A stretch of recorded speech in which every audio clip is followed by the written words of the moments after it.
Brad Pitt, Janeta. Yun, diretso na. Bilang pinakasalang asawang babae. Bilang pinakasalang asawang babae. Upang ibigin at pakamahalin. Upang ibigin at pakamahalin. Ayon sa banal na kautusan. Ayon sa banal na kasulatan. Kautusan. Kautusan. Na nakasaad sa banal na kasulatan. Na nakasaad sa banal na kasulatan. Para sa mga Kristiyanong asawang lalaki. Para sa mga asawang Kristiyanong lalaki. Habang tayo ay magkasamang nabubuhay dito sa lupa. Habang tayo ay kapwa magkasamang nabubuhay sa lupa. Ayon sa kaisa ng Diyos sa pag-asawa. Ayon sa kaisa ng Diyos ng pag-asawa. Nalalaman mo ba yung sinsilidad mo? Sige, ikaw naman, ha? Ako si Faith Janeta. Kinukuha kita Ferdinand Cabuan. bilang pinakasalang asawang lalaki Bilang pinakasalang asawang lalaki. upang ibigin at pakamahalin Upang ibigin at pakamahalin. at bigyan ng malalim na paggalang At bigyan ng malalim na pag-aaral. ayon sa banal na kautusan Ayon sa banal na kautusan. na nakasaad sa banal na kasulatan Na nakasaad sa banal na kasulatan. habang tayo ay kapwa nabubuhay dito sa lupa. Habang tayo ay kapanagbuhay dito sa lupa. Ayon sa kaisa ng Diyos sa pag-aasawa. Ayon sa kaisa ng Diyos sa pag-aasawa. Meron ba kayong meron ba kayong sisi?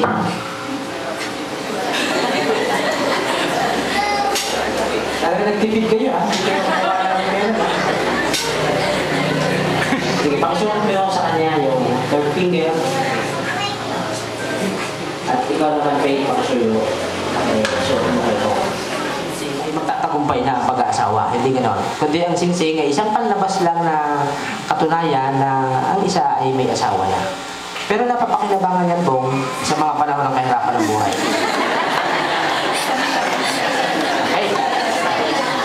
Okay. Paupo muna kayo. No? Pumuna kayo at ating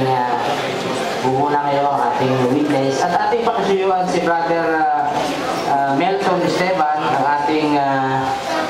ating abay. Pumunta ka na rito. At siyang magpapapirma nito sa ating asawang lalaki.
Tawagin natin si Sister Kim Castillo para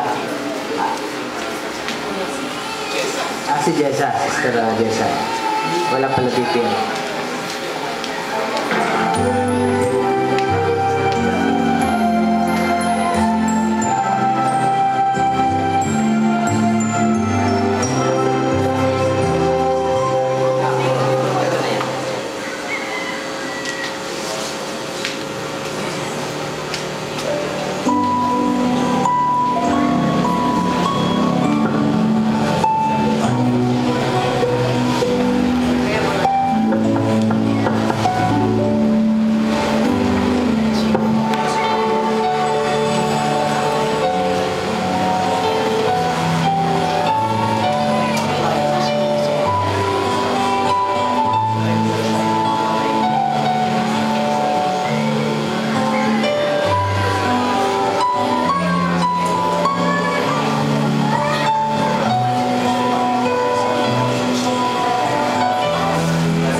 Okay, pakisuyo na tumayo kayo. Kasama ng ating witness, pakisuyo po. Samantalang si Ferdinand at si Faith Ganeta ay nanumpa sa harapan ni Jehovah at ng mga saksi na nandito sa Pilipinas, ipinapahayag ko na silang dalawa ay mag-asawa na.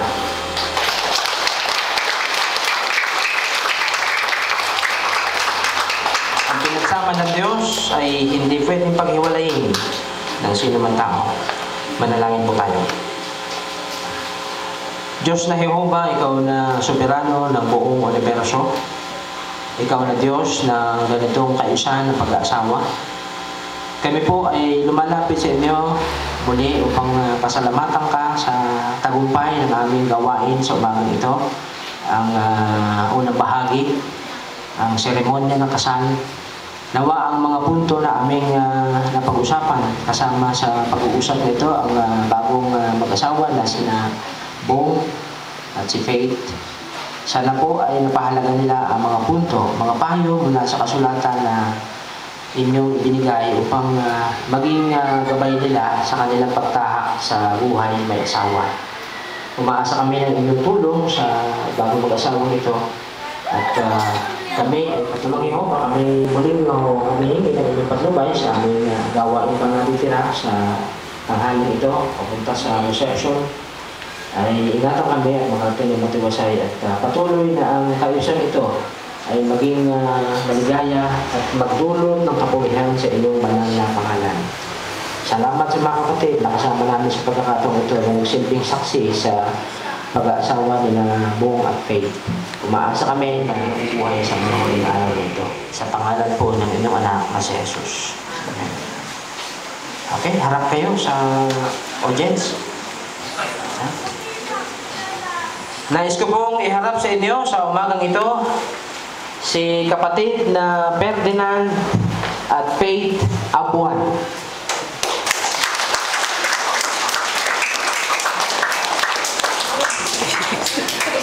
Tawagin natin si kapatid na Samson sa ilan pang mga patalastas at picture taking.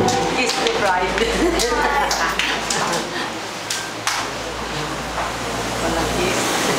Salamat, Brother Gam. May mga ilalang paalala para sa mga panauhin natin na nandito na mga hindi saksi ni Jehovah. Pakisuyong iwasan ang anumang pamahiin na kaugnayan sa kasal. Halimbawa, yung huwag bating-tingin, no? Ang mga baso o kalansingin ng mga kubyertos para himukin ang groom to kiss the bride. Hayaan natin sila na sa ganun sarili. At ang inyong paggalang sa kanilang pananampalataya bilang saksi ni Jehovah ay lubos na pinaalagaan. Isunod natin ang picture taking. So, andito ang lineup. No? Ang